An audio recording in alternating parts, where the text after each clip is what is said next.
আমার এলাকায় এরকম এক লোক সরকারি চাকরি করতো, বাড়ি গাড়ি করছে। মসজিদে মিল্লাত টিলা দিলে হুজুররা যখন নাকি এই যে কয় যে এটা করলে এটা হবে, ওইটা করলে ওইটা হলে দুযোগে যাবেন, বেচতে যাবেন, তখন ওই লোক হাউ মাউ করে কান্নাকাটি করে। আমরা যারা মিলাদ পড়তাছি আমরা আর হুজুরের কথাই শুনি না। ঋণ করে ঘি খাবি, মইরা গেলে মাফ চাবি। আমি তখন যখন হাসিনা সরকারে ছিল তখন এই কথা বলতাম আমি। ও তো জানে যে আমি ঋণ করে এই সমস্ত টাকা লুটপাট করে নিয়ে গেছি, এই টাকা শোধ করবে কে? জনগণ। র্যাব গ্রেপ্তার করে এনে থানাকে বুঝাই দেয়, থানা এফআইআর করে র্যাবের পক্ষ হয়ে।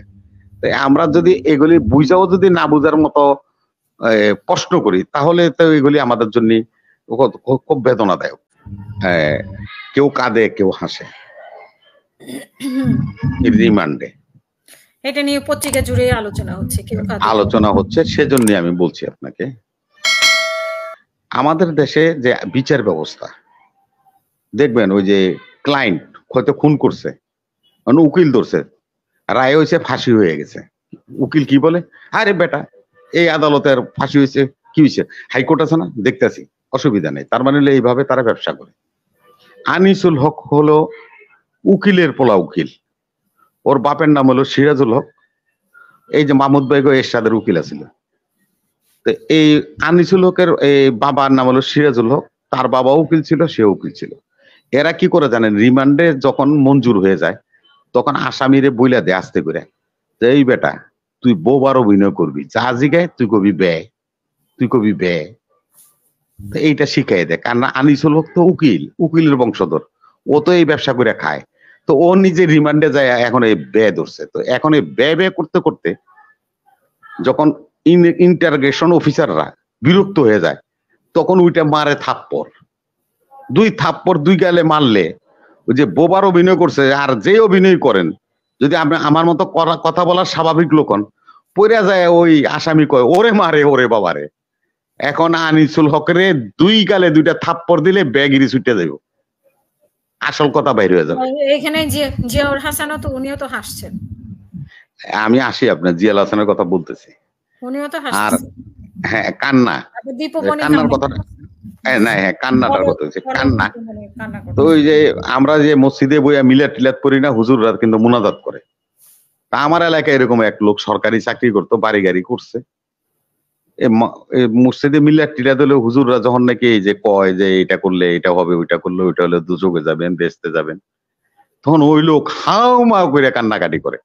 আমরা যারা মিলাদ পড়তাছি আমরা আর হুজুরের কথাই শুনি না। তো হুজুরের প্রশ্ন করি যে এই যে রহিম চাচা যে এরকম করে কান্না করে, হুজুর এটার ব্যাপারটা কি?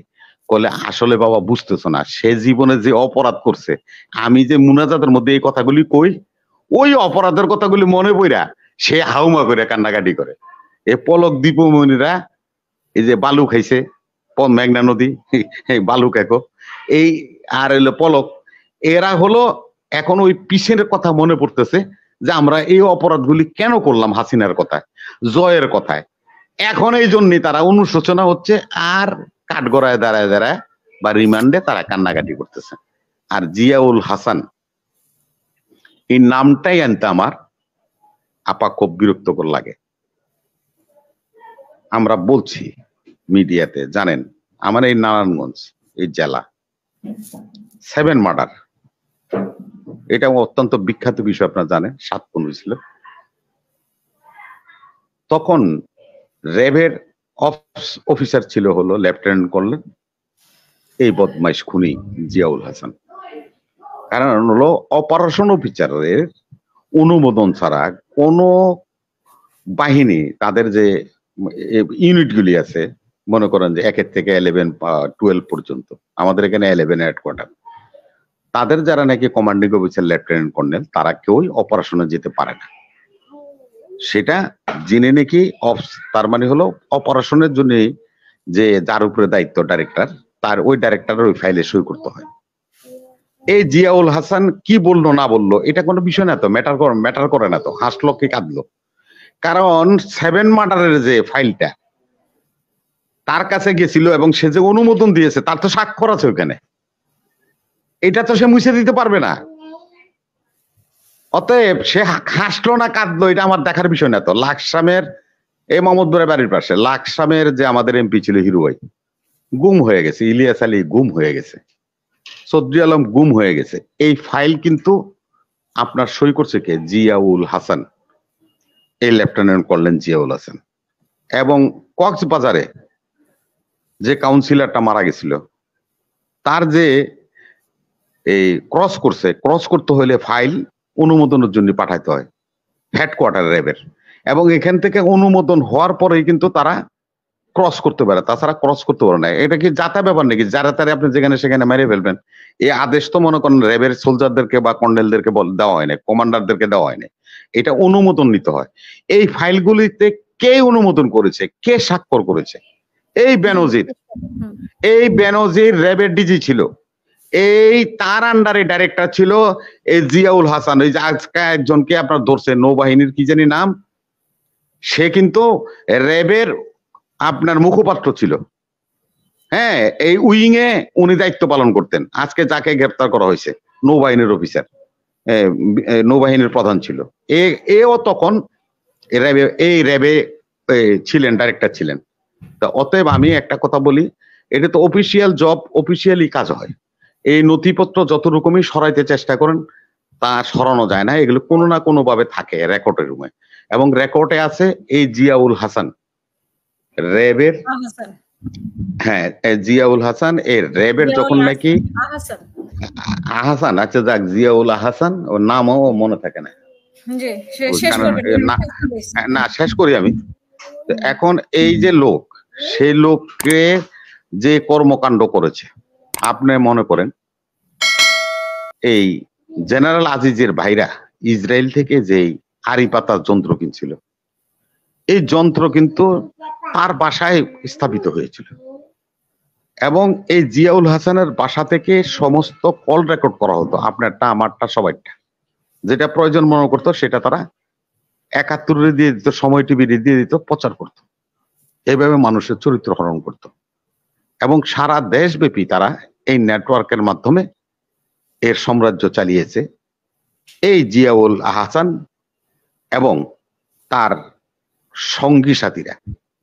অতএব আমি মনে করি জিয়াউল হাসানের তো বিচার করার বা সাক্ষী প্রমাণের কোনো দরকার নেই।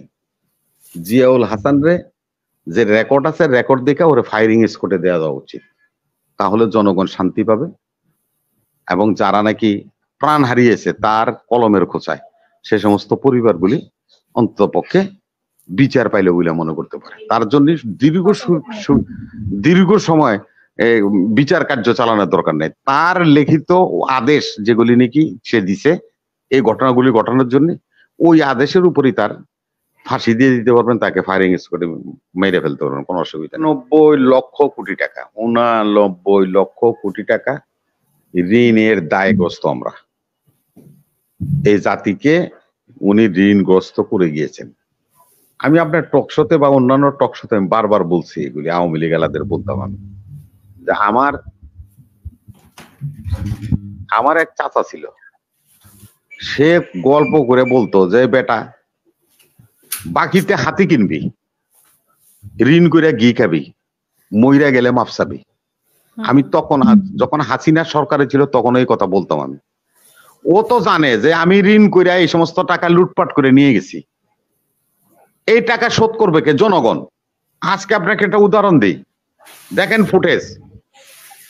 বাংলাদেশের চীনের রাষ্ট্রদূত আজকে বিএনপির মহাসচিবের সাথে দেখা করার জন্য গুলশানে গিয়েছিল। দেখেন যখন ওনারা সাংবাদিকদের সাথে কথা বলতেছে, চীনের রাষ্ট্রদূত মাথার এমনি করে দিয়া বসে রয়েছে, মাথা নোয়া বসে রয়েছে।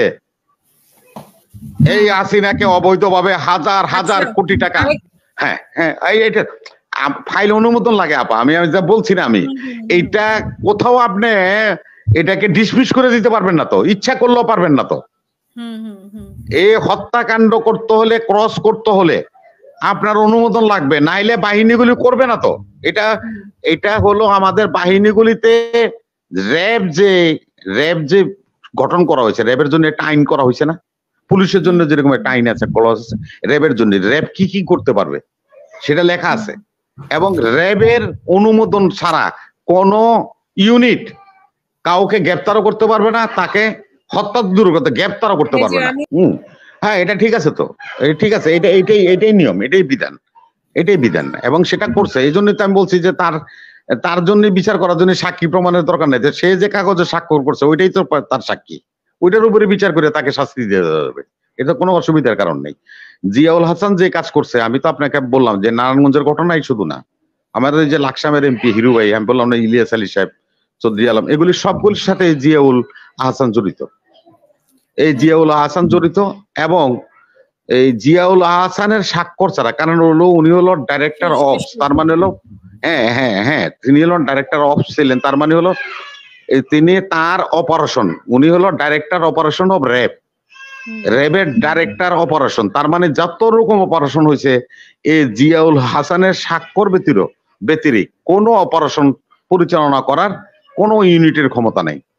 একজন লোককে, সাধারণ লোককে গ্রেপ্তার করতে হলেও তার পারমিশন নিতে হবে। সে যদি অনুমতি দেয় তাহলে আপনার র্যাব 11 যে কমান্ডার আছে বা ফোর্স আছে তারা এবার বাইরে হবে, তাকে গ্রেপ্তার করবে। এটা র্যাবের বিধান। অতএব র্যাব কিন্তু এফআইআর করতে পারে না, র্যাব কিন্তু মামলা করতে পারে না। র্যাব গ্রেপ্তার করে এনে থানাকে বুঝাই দেয়, থানা এফআইআর করে র্যাবের পক্ষ হয়ে। আমরা যদি এগুলি বুঝাও যদি না বুঝার মতো প্রশ্ন করি, তাহলে তো এগুলি আমাদের জন্য খুব বেদনাদায়ক। আজকে যে প্রশ্ন আপনারা নিয়ে আসতেছেন বারবার, এই যে ঋণের কথাটা আপনি বলছেন, দেখেন আজকে চীনের রাষ্ট্রদূত নিজে গেছেন বিএনপি অফিসে। কেন বাবা? এতদিন তো 2014 সালে নির্বাচনের 5,000 কোটি টাকা আওয়ামী লীগকে আপনারা দিয়েছিলেন। 2018 সালে আপনারা 10,000 কোটি টাকা দিয়ে আপনাদের সকল কিছু দিয়ে, লজিস্টিক দিয়ে দিনের ভোট রাত্রে করেছেন, এর সাথে ছিলেন। এবং 2024 সালের নির্বাচনে একমাত্র পশ্চিমা এবং আমেরিকারা যে বিরোধিতা করেছিল, সে বিরোধিতা তারা টিকিয়ে রাখতে পারে নাই চীন, রাশিয়া এবং ভারতের কারণে। তারা এই সরকারকে 7 তারিখে একটা অবৈধ নির্বাচন করার সুযোগ করে দিয়েছিল। এখন তাদের মনে পড়ছে যে হাজার হাজার কোটি টাকা তো আমরা বিনিয়োগ করছি, এখন তো হাসিনা নাই, এই লোনের টাকা আমরা কিভাবে পাবো? এখন সারা বিএনপির কাছে দ্বারস্থ হয়েছে, মাথা নত করে এই ফখরুলের সামনে বসে থাকতে হয়। আর এই চীনের রাষ্ট্রদূত হাসিনা যখন অবৈধভাবে নির্বাচিত হয়েছে, প্রথম সে ফুলের তোড়া নিয়ে হাসিনাকে অভিনন্দন জানাইছে। এই স্বৈরাচার। অতএব আল্লাহর কি পরিণতি, কি নিয়তি দেখেন। আজকে সেই দুর্দণ্ড প্রতাপশালী চীনের রাষ্ট্রদূত ফখরুলের সামনে মাথা নিচু করে বসে আছে। এটাও আল্লাহ আমাদেরকে দেখালো। এজন্য আল্লাহর কাছে কৃতজ্ঞতা প্রকাশ করে শুকরিয়া আদায় করি। ধন্যবাদ আপনাকে।